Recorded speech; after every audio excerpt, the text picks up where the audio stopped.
Good morning, good afternoon. I'm Katie Tyler. Welcome to the Sociology Staffroom. I'm beyond excited today. I've got an excellent guest, someone I've really wanted to speak to for some time around sort of higher education. So thank you, Dr. Caroline Oliver, for coming to speak to us. I'm going to give you a little bit of background for those people that may have not come across you. Correct me if I'm wrong. Obviously the deputy director of sociology at UCL, and your sort of background of your research predominantly has been around sort of marginalised groups within education. But obviously, would love to talk about all of your research, but we're here today to talk about our sort of transition for us as the audience here is mainly predominantly sociology A-level students, some teachers, and also GCSE teachers, and really understanding that transition of how we can equip our students into higher education. So first of all, thank you for giving us some of your time today, because I appreciate you're very busy. Oh, no, that's no problem. I'm really pleased to be here. Thanks, Katie. Oh, thank you. So I'm going to go in with my first question. It's something I'm sort of fully aware of, and a lot of our sort of audience members from all different age groups and have been in sort of higher education at different periods of time. But me personally, I haven't been in higher education for a long time. I did do a master's, but my undergraduate degree was back in the 90s, basically. And so the narrative I'm telling my students about higher education probably isn't really what it is now. And I know we just had a brief conversation even just about assessment and how different it was from when I was a student. What should we tell our students what to expect from their undergraduate degree initially? What do we need to be telling them? I think you need to be telling them that this is going to be a really exciting period of their lives, and that sociology, as an area in particular to study, is really deeply transformative for them in understanding themselves and where they come from, their locations, and helping them to really develop kind of critical thinking about their own situations. Um, I find, I mean, compared to I'm the same as you, I did my degree in the early 90s. And in some ways, things haven't changed so much in that we still do module based study. So you're doing typically 4 courses a term, and those are on different areas of sociological study. So, for example, in our degree at UCL in the first year, you'll be studying modules called Introduction to Sociology or Global Issues. Sociology of Media is an option. We also have an emphasis on historical foundations, because that's something that we've come to recognise, really, that in order to understand contemporary sociological thinking, you kind of have to have that deep knowledge of historical transformations and how we've come to where we've come to. So typically in a first year of a university course, you'll do 8 modules, so 8 different areas of study. And that will be a process of kind of getting to know the basics, kind of in some ways going over some things that would be familiar from their A-level courses, because not all the students that come in on sociology courses will have done an A-level. So there's a bit of going back over what's already been done. But also really what's different, I think, about university study is the fact that it's research led teaching. So we will be looking at sociological areas of study, but very much informed by, in my case, over 20 years experience of researching what, my subject area. So I think we have a different take on it. And in some ways, I hope it means that we can bring this much more to life, because of the fact that, literally some days we're teaching on a topic, and then the next day, this week, for instance, I'm in at a school on Thursday, and these issues that we're talking about are very much, cutting edge issues that we're looking at in our research alongside the teaching that we're doing. And that hopefully makes for, inspiring teaching, inspiring experiences for the students. But I think also what's interesting for our students as they move through the degree is that they gain so much more confidence as they become sociologists themselves. And I think that's because it is exciting to study sociology. Some of the topics are just those that are the most relevant to the pressing questions that we have in society today, questions around globalization, around inequalities, poverty and austerity, financialization, environmental issues, issues around consumption and the lifestyles that we choose, issues around migration and refugee reception, urban life. These are really, just exciting issues anyway, apart from whether we study them or not. But I also think that sociology is a subject that's so relatable to our own lives. And as I say, I think that the study doing a degree in sociology at university is transformative personally on so many levels, because it helps us understand where we come from, our families, our communities, the friendships that we develop, the causes that we identify with. And as students go through the degree, they become more confident, so that by the final year, they're choosing much more. The course program is much less defined for them, and they're choosing topics and courses that are of interest to them. And then by that final year, they're doing a dissertation, which is their own piece of individual research into something that they are interested in. And really, at that level, it's incredible quality that we see because of the fact that they've had this good grounding, but they're also personally, in so many cases, inspired by the work that they're doing. And that's what makes it exciting for the students. It also makes it really exciting for us as lecturers, because we see this development and we're able to, just help where we can, but see these transformations in our students' lives.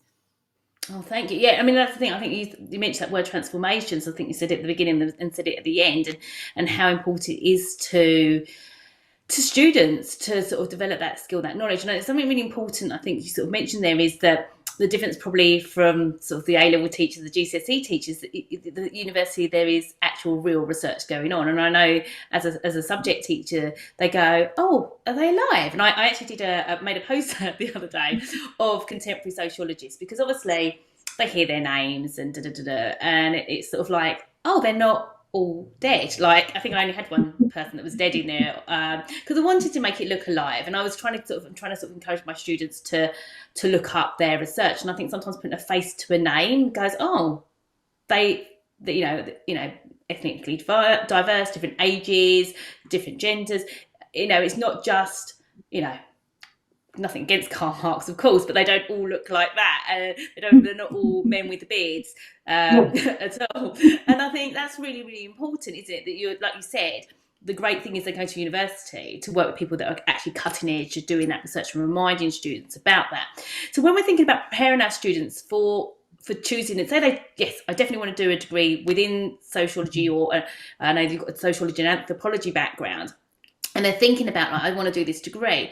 How do we support them without sort of pushing them? Because obviously it's about choice, isn't it?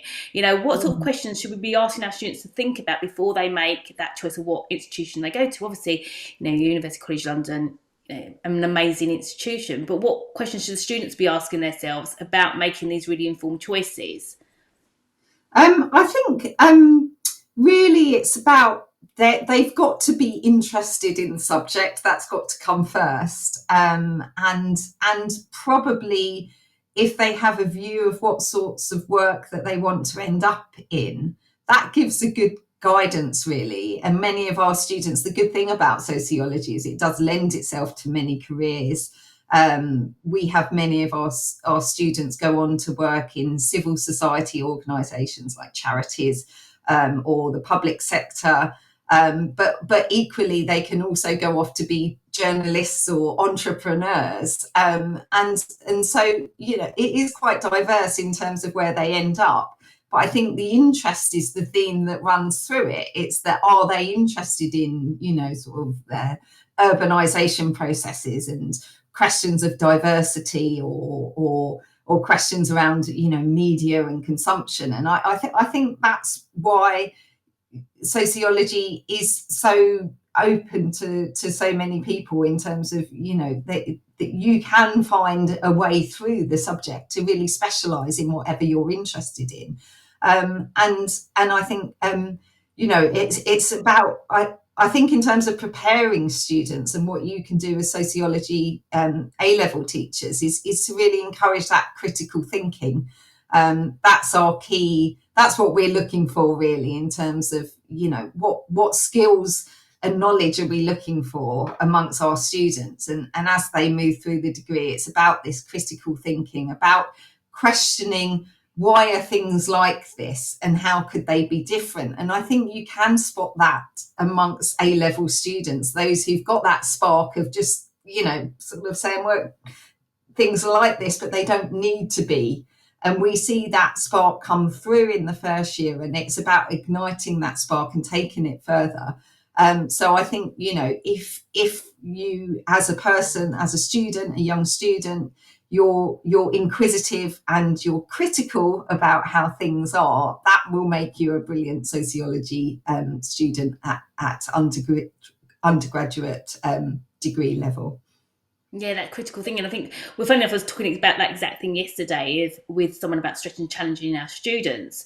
And, I've come across in my sort of 18 years of teaching, where we have students every year that probably are, I would say, good A-level students, but would be outstanding undergraduate students because of sometimes the restrictions of the exam board and the way the exam boards and on certain criterias and etc. etc. Then sometimes that can be a challenge, but that sort of the critical thinking bit where they want to go off and look at something quite niche but actually isn't covered in the current specification isn't allowed, and actually sort of saying to the students, okay, you enjoyed sociology A level, but you might actually find a degree like wow because of the fact that you can go on, like you said, that little niche bit that you're really interested in that we don't actually have the capacity to cover. Thinking about that as well, because obviously you said sort of critical thinking, you said finding out what students enjoy and obviously make their university choices based on that. What then do we do? It's a hard one, isn't it? Because I suppose I'm looking for what support's out there for first generation university students, low income families. So say, for example, I am a student that lives up north, but I do want to go to University College London because I'm really, really, I know, I appreciate there'll be other courses that might suit me, that might cover urbanisation and migration, but I'm really set on that. How do we sort of support our students? Because obviously, it's raising those aspirations, and I know there's been research around that at the institution. But what can we do? Because obviously, there's that. I would like to go there. That's my aspiration, but my reality is this. Mm-hmm. What support do universities offer in regards to that? I think it's a really important question, and it's one that chimes with me. I'm a first generation university student, and I chose to go to Hull University on the basis of fit. So hopefully some of your students are familiar with the work of Pierre Bourdieu, the sociologist, who talks about the dispositions that we carry with us that make us feel comfortable in some circumstances but not in others. And that was very much my own experience when I travelled round and went to look at particular universities. And some, I was like I wouldn't say that I was a fish in water in any of them, because I hear actually you. the whole idea of university was way beyond me, really. And it's without having that family support and experience, you don't necessarily know what to expect at all. So I think in it's trying to see as many universities as you can, feeling those feelings of fit, but also challenging them because of what you know as having studied sociology, and know that you will be supported in those feelings and thoughts as you go through. So there are widening participation schemes. There's access arrangements, so that will mitigate against in some situations if your particular areas that your and your situation would would place you as disadvantaged, then So like there are contextual offers, so that sort of thing. So some schools exactly, have contextual offers, yeah. yeah. So and most universities now offer those sorts of schemes, but it's also worth flagging up, I think, if you are interested in a university, to actually get in touch and ask what sort of support that you will be given. So, for example, at UCL, you can, or on our degree, you could ask to be matched with a first generation university student mentor, or even a personal tutor. So everyone's allocated a lecturer, a personal tutor who will work with them, and they can request, for example, to be placed with somebody like me who has also come from that experience, and can help and support and understand where they're coming from. So I think it does rely on perhaps just going that bit further in finding out what support there is, because it does exist, Mm. but often it's not always advertised. So I think, yeah, that's what I would advise. But also, as I say, I think the study of sociology does aid that transformation and that self-understanding to actually, I gave a lecture yesterday on social class, and as part of that job, it is reflecting on how important social class identities are. And we have some privileged students in the class, and we have some other first generation students, and it's actually just getting them to reflect and talk honestly about this, that I think is that issue. Why I love sociology, it's about making that personal become public, and a question that we can reflect on academically as well. Oh, first of all, thank you for sharing, like, with your honesty on that as well, that sort of experience, and something that definitely echoes with me. I'm similar to you, a first generation university student, and went somewhere that was basically not too far and wasn't too costly. Not that I ended up sort of moving around, but I think and that's partly why I asked that question, because for lots of students, it's that barrier, isn't it, that you would like to go somewhere, but actually I need to go somewhere that I can afford to go to, isn't too far from home, because of that. And like you just said, it's not often advertised, so it's really. I mean, I sort of know that there's bursaries, but I didn't know that for example, I didn't know you could get a mentor as a student. So it's just sort of, I suppose, signposting students that they need to sort of, I suppose, different universities offer different things, and it's Mm. saying to them, look. If you don't ask, you don't get. And I suppose it's building that confidence in students, because not that all students will have the confidence, thinking about sort of No. power structures and how students will feel about doing that and sending that email off, because although that it seems easier said than done, if you don't ask, you don't get. But ultimately, that asking, when there's a hierarchy in place which they're not sort of aware of, it can be quite challenging. I suppose it's us as teachers, at A level, being able to support the students through that, and offering that support there. Sticking with sort of the university application process, I know that you said you like universities generally like to see um, critical thinking. Is there anything currently that we should be sort of signposting our students towards in regards to sort of the university application process? Obviously, we want them to have that love for learning. We want them to have that critical thinking. We want them to ask those questions to universities in regards to what they have to offer, looking at the course outline, and is that something they feel passionate about? But is there anything in regards to sort of either outside of the lesson time they could be doing that we should be encouraging them to? I know that obviously extra reading seems to be the obvious thing, but it's sort of like, what's the parameters of that? Yes, yeah, these are really good questions. I think a good tip. I've been a reviewer for applications, and a good tip I would suggest is that the application should be focused on sociology.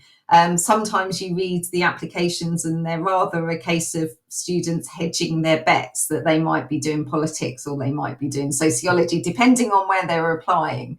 And actually, for us, we want to see a clear commitment to the subject, because the course places are competitive. So you want somebody to have demonstrated that actually they've researched already and they know that this course is going to be for them. So I would say, keep that focus on sociology in the personal statement. But also anything about personal motivation. So that can link into things like any type of extracurricular activities that students are doing. But we also recognise that some people have to work and don't get the opportunities to do lots of clubs and things like that. And but some of the more convincing statements are still drawing on those personal experiences, or even their own family personal experiences that lead to that motivation. So it's about grounding that motivation for this study in their own personal interests and their own locations, to say, well, actually, this is why I want to study sociology. And in many ways, in that sense, students who come from perhaps non-traditional first generation backgrounds are more advantaged, because they are sometimes, we know, facing challenges, and actually relating some of those challenges to the core issues of sociology with its concerns with inequalities and diversities is actually, it's quite convincing. So I'd say that personal motivation, and to bring the personality across, we need to see that students have a lively sense of self and a critical thought, well developed ability to express themselves, and so it's anything that makes them stand out in that sense. So I think passion and motivation are key, keeping it focused on sociology, and show evidence of some other wider reading. A good example, a good book that I would signpost for that is the book Sociologist Tales, which is Sociologist Tales: Contemporary Narratives on Sociological Thought and Practice, that's edited by my colleague at UCL, Catherine Twamley and Mark Deutsch. And that is a really interesting book because it's actually a series of chapters, interviews with contemporary sociologists, those that are alive, many of them, some of them at UCL, but actually just across the UK. And it gives advice to those who want to study sociology, and why the academics who are in that book, why they chose to do sociology, what are their inspiring books. So they actually sort of point on to a number of other interesting texts that students might want to read as well. So it's a really good springboard to other really sort of exciting texts that have inspired our current generation of sociologists. So yeah, I think that's what I'd say, and just to try and draw on personal experiences. That always swung me anyway. Yeah, because it's quite refreshing, isn't it? Because obviously there's never a right or wrong. And obviously, different degree courses want different things, and obviously you hear sort of things that are sort of, oh, you need to say this, and you need to say this, and then I was thinking, well, actually, from something that's like reviewing application, it must be get quite samey if you've got like a sentence, and then you've got one about your subject, then you get another one about your next subject, and then the next one, and then you've got like this sort of concluding little statement that's just quite generic. Actually, it doesn't necessarily have to. I think what I'm hearing from you, and correct me if I'm wrong, so when I go back to my students for sociology, obviously I can't speak for other subjects, is actually, and it makes sense that it has to be personal, and it has to have that motivation, and it has to have that real passion that comes across, and it doesn't have to have that whole obviously it might be nice to link to different courses, but like you said, not all students would have done an A-level in sociology, so they might not be looking at those key concepts particularly because they haven't looked at them already. And I think it's that's the interesting bit, and tell a little bit about their story and how they've got there. In regards to sort of skills wise, we've talked about UCAS, we've talked about what a university course now looks like. Just a couple of questions really, because I know we've spoken like previously about assessment and how that's potentially sort of more innovative nowadays than maybe it was in the past. I don't know. Yours might have been mine was just essays. That's all we did was essays, and then in a timed exam, which I don't even remember. I just remember throwing a lot of Oakley in there, but but basically, and obviously Bourdieu. But basically, it's changed a lot, and I think that obviously you've got ECTs, which are young teachers or people that have been recently to university potentially, not necessarily young people that come into education later on in their life. What does assessment now look like at undergraduate level, and how can we prepare our students for that? Because I didn't know, like you've just mentioned to me before we came to record, some of the methods that you use, how can Yeah. then we incorporate that? Because I think we could easily do it, although it wouldn't be assessed like that. We could definitely embed it in our teaching and learning. So I'd love to hear a little more about that. Yeah, I mean, so you students will generally start with doing typical essays, and within the first year, they will be learning what makes an academic essay. So, what are the conventions around writing, and how might you structure an essay, and things like that. But typically on our courses, we'll have a couple of assessment methods. So, it's not all stacked in one assessment. And actually, there'll often be a smaller component, which might be something like write a policy brief or write a blog on a subject. Or I teach, for example, two second year courses, one on identities and one on urban sociology. And within the urban sociology, students have to conduct a walking interview and do collect photos of a particular route around a city, walking with someone and talking about their experiences, and then link that to concepts in the course. So things like gentrification or inequalities, migration, settlement, leisure, nighttime economy, things like that. And so you are still using kind of typical essay writing skills, but it's also about developing those skills as a researcher, and hopefully making it more interesting. And I know initially students feel terrified when I present that assessment, but always by the end they're inspired, because actually they've been able to get out there and see the relevance of what they're learning from the books in real life, because that's ultimately where this knowledge comes from. It is from the study of real life, and they get a taste of that themselves. And then on the identities course that I teach, we also have, as well as a traditional essay, we have a component which is a photo diary assessment that enables them to talk, the students to talk about themselves and how they relate to the ideas in the course. So, that's a nice soft way of getting them to read about stuff, but through their own experience. It's so interesting actually as a lecturer to read those. It stops that sameness coming through that you might get with essays, that there's a sort of standard answer that's rolled out. Is that these are actually really inspiring, and I think you see the quality of the essay improve because of the fact that we've done this earlier work, where students might have to select 4 or 5 photos that document their own lives and document their own sort of identity presentations or struggles that they might be facing. So those are a couple of examples, but yeah, we try and mix it up really, just to make it. I think part of it is that employment and the sorts of work that students will be going on to has also changed, and they are going to have to turn their skills to all sorts of things. So it's about trying to get them to develop other skills like blog writing or policy brief writing. Just as another example of that, we also have in our third year a sociology work placement module. And in that, students are placed in an organisation. So, for example, in a charity or local government situation, and they're given a challenge, a problem that organisation is currently grappling with.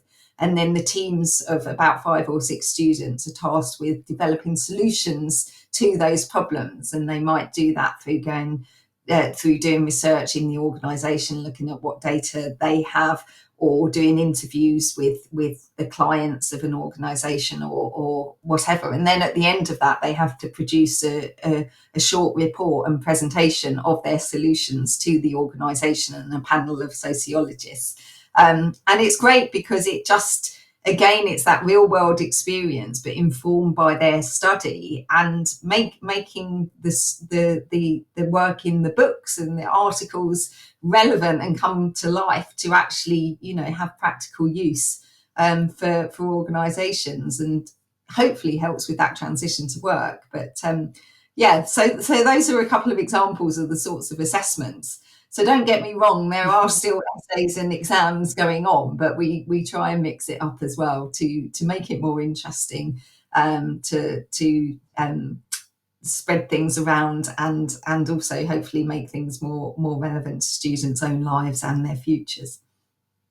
Honestly, that even just that nugget itself is so interesting for me as an A level teacher. Like, I think we actually, I know maybe I'm not, maybe it's just me, maybe I'm not representative of all A level teachers, but I have colleagues and people I've spoken to, and there just seems to be such a gap of what we think actually happens and what actually happens, and I think like it just makes me think about how we can sort of change some even our own assessment criteria. It's not obviously you can't change the exams, but even things like that you mentioned in photography, that's why I sort of looked up and I was thinking to myself, that's something. I mean, lots of us we teach a topic called culture and identity. It's something that we could definitely incorporate, or just getting students for a piece of homework to take pictures and link concepts to that. Obviously, without sort of having students that don't want to have their picture taken, etc. But items within society, and really the application, which is that sort of higher order thinking and that deeper thinking, which is something that's also echoed at university. And I think what's interesting is, like you said, the assessment criteria or strategies have slightly changed. You've still got your traditional essays, but it's responding to the changing job market. And so sometimes I feel that we maybe at sort of the GCSE A level stage of it, we feel still quite stagnant and traditional, and maybe this is something just of myself that I'm feeling, and the way that we can, I suppose, make it more applicable is through maybe our homework and our lesson time, because we can't change the structures on the other side that we have to still do an exam in time conditions. But there's definitely scope for that. And like you said about doing the research, we teach research methods. There's nothing stopping us from taking some time out to actually carry out some research within schools and doing that. I think it also comes from the experience of doing research, and our research methods have changed. That there's much more emphasis now on co-creation and participation in research, that you're not doing research on particular groups, you're doing research with particular groups. So in my latest project I use a research approach called photo voice, which is where you arm the participants, in this case pupils in the school and teachers, to go off and take pictures of things relevant to the research that we're doing, and then bring them back and then discuss them and select particular photos. So I think that sort of doing that sort of work in our research practice has impacted on how we also are trying to teach our students and encouraging them to also sort of explore other ways of expressing similar ideas. And obviously visual methods are quite powerful in conveying messages and getting people to reflect on images that they've produced is a good way to get discussion going, to get that critical thinking working. So yeah, it is exciting. It's also, it's really, do you know what? It just makes me want to go back to university. I really do. Like, I'll be like, I just honestly, because it just feels so different. And I knew it would be different, but even like co-creation, I'm not going to lie, I don't know anything about. I mean, I knew that, we're moving towards that sort of away from that expert, researcher mode. We don't talk about that. I mean, maybe I've missed it on the syllabus, but I don't think I have. It's not on there, but I will definitely talk about it with the students, because I think that's important, because I think that's where we can then talk about it in an analytical way and say, well, co-creation is this, what might be the strengths, what might be the benefits of that, and have a discussion about that. Okay, they may not get assessed on that in the question, but it definitely is something worth discussing. And I think, like you said right at the beginning, is that sociology is live and it's real, and it's not something that just happens in a textbook, and that actually the more we bring that to the forefront, the more the students are going to fall in love with it, and obviously take it at university and maybe pursue it, even if they didn't take it, like, become use sociology per se directly in their career. Having that empathy and that critical thinking can only be a good thing. Well, that's my bias. It can only be a good thing, even if you worked in, I don't know, accounting or something. I'm just trying to think of something that'd be opposite of sociology in that sort of humanistic way. There's definitely all that experience that can come from sociology. There's so much I could talk to you about, and I'm so thankful for your time and your expertise. It definitely, for me, I feel like as a teacher, it's really filled some of those gaps, and I sort of can get a better image. I almost feel like teachers need to have a taster day at a university. I think there's a market for that, that we can have lessons, particularly those that have been out of higher education for some time.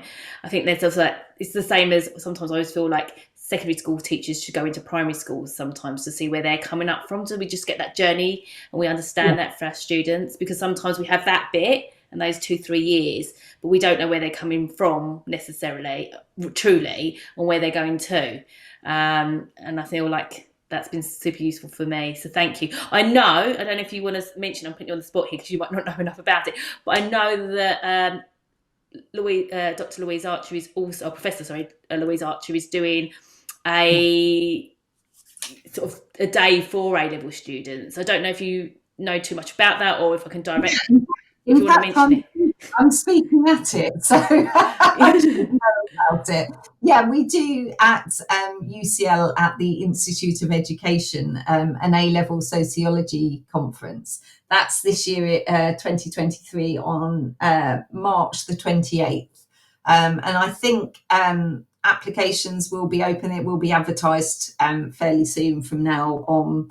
But basically, staff are welcome to get in touch and sign up to bring a group of students, and it's a fun day where they get a taste of what a lecture is. I think there's usually about 4 or 5 speakers who are talking about their own research, and we present short summaries of our research and link it into hopefully issues that are of interest to sociology A-level students, and they get that experience of seeing what university is like. And I think there's usually a few free snacks that are thrown in, and we invite some current students to come along and talk, and also representatives from our different degrees, because at UCL we also not only do sociology, but there's a social sciences degree, there's a social sciences with data science offer as well. So those are our kind of sister degrees, but also, obviously other ones wider in the university that are similar, like geography or social anthropology. Those are also, potentially relevant to sociology A-level students as well. So yeah, that might be something that you could come along to. And I've really looked into it actually. And I think, I don't know if teachers can just come along, because I think my students have got this UCAS open day somewhere, so I'm not sure if they can come along this time, but I definitely will be looking into it for sure, because I think there's sort of information that we can share. I'm sure we could make an exception, Katie. Yeah, I would, honestly, because I just find that's what I sort of think. I feel so it's so important for us to know where they're going to and when they're coming from. I think it just gives you that sort of story for our students, and and giving them that sort of confidence to apply. It's not somewhere that's super scary at all. And hopefully those barriers are being broken down by the time we're speaking to people just like yourself. So thank you, Dr. Caroline, for your time. I really, really, really appreciate it. I'm glad I got to speak to you. And what I might also be, I know we share this with A-level teachers predominantly and GCSE teachers, but I definitely think that some students would benefit from listening to this podcast as well. So thank you so much for your time, and have a lovely day. Thank you. Yeah, thank you. You too. Thanks ever so much. Take care. Thank you.